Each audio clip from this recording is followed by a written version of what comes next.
Yo, welcome back to the Build Something TV. Wing knows what's going on, what's happening, man. We are starting to tackle this stuff here. But before we get into that, man, thank you guys for helping me reach 5,000 subscribers, man. It means a lot.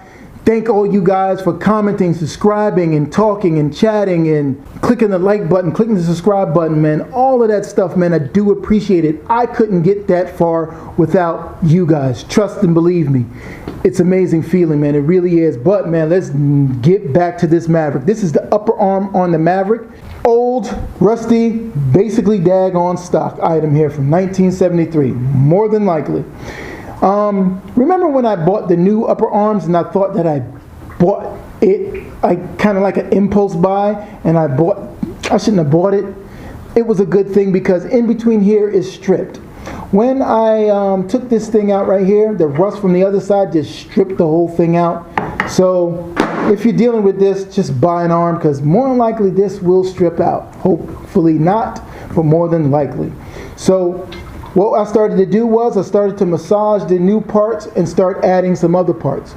One of these new arms here did not have a shaft or the nut or whatever the heck you want to call it. Didn't have the kit going on with it, so I had to buy another kit for like $17. Normally those things go for either $20 to $40 for one.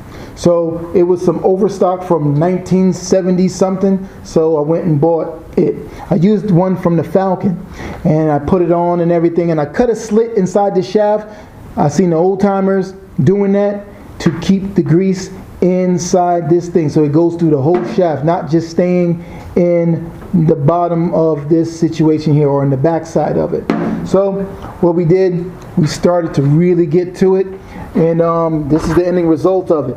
Now you can see the grease fitting here and that shaft.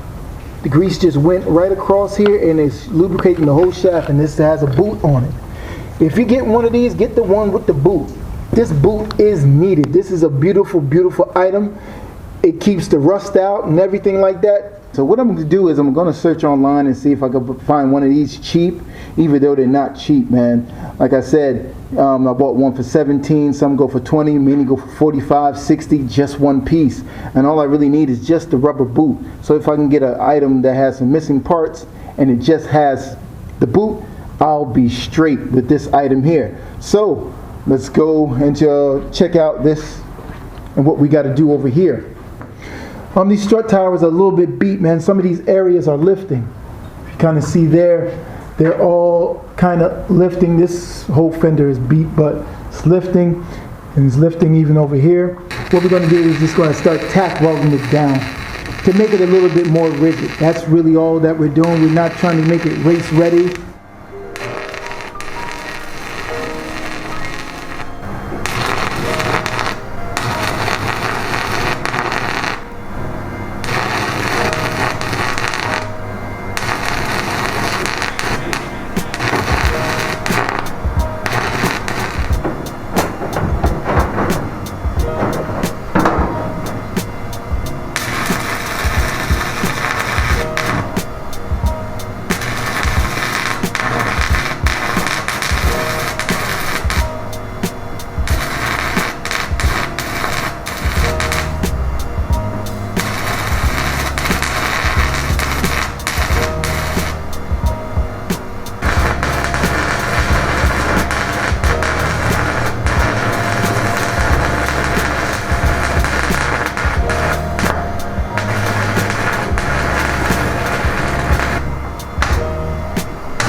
got the welds done.